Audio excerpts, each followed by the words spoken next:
ঈদ যাত্রায় ভোগান্তি এড়াতে স্ত্রী সন্তানদের আগে ভাগেই বাড়ি পাঠাচ্ছেন কর্মজীবী মানুষ। তারা বলছেন পথে যানজট ভোগান্তি এড়াতেই এই ব্যবস্থা।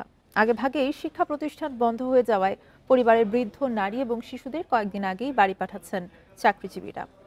এই ঈদে জামা জুতো অ্যাক্সেসরিজের ডিসকাউন্ট।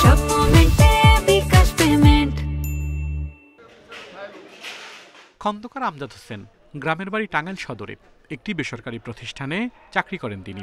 পরিবার নিয়ে থাকেন রাজধানীর পশ্চিম নাখালপাড়ায়। সবার সঙ্গে ঈদ আনন্দ ভাগাভাগি করতে এবং ঈদযাত্রায় ভোগান্তি এড়াতে পরিবারের সদস্যদের আগেভাগেই পাঠিয়ে দিচ্ছেন বাড়িতে। রাস্তা যানজট এড়ানোর জন্য, প্লাস সিটের সমস্যা, পরিবহনের সমস্যা, যার কারণে পরিবারবর্গদের বাচ্চাদেরকে আগে পাঠিয়ে দিচ্ছি। স্কুল বন্ধ দিয়ে দিছে, তো এই জন্য ঈদের জন্য আগে বাড়ি চলে যাচ্ছি।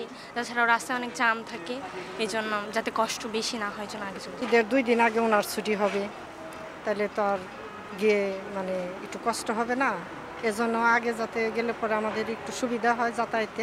পরিবার নিয়ে মহাখালী বাসস্ট্যান্ডে সুজন মণ্ডল সবাইকে পাঠাচ্ছেন গাইবান্ধায়। নির্বিঘ্নে যাতায়াতের জন্যই স্ত্রী সন্তানদের অগ্রিম যাত্রা, বললেন তিনি। দুর্ভোগের কারণে যাতে গাড়িতে যানজট না পড়ে, এই জন্য বাচ্চা কাচ্চাকে আগে পাঠিয়ে দিচ্ছি। পরিবহন সংশ্লিষ্টরা জানান ঈদের সময় বাড়তি চাপের কারণে টিকিট পাওয়া কষ্টের। 2-4-5 জন যাবে একসঙ্গে, ওগুলো সিট অতগুলো পাওয়া যাচ্ছে না, কেননা বিশেষ করে যে ছুটিগুলো থাকে এই ছুটির মধ্যে অতগুলো সিট মেকআপ করা সম্ভব না।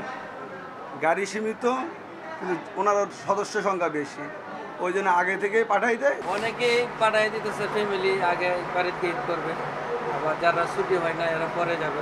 যাত্রী কল্যাণ সমিতি বলছে এবার ঈদে আনুমানিক 1.5 কোটি মানুষ ঢাকা ছাড়বে। এই বিপুল সংখ্যক মানুষের 60% যাবে সড়ক পথে, বাকি 40% বাড়ি যাবে নৌ ও রেলপথে। আল আমিন হোসেন, ইন্ডিপেন্ডেন্ট নিউজ, ঢাকা।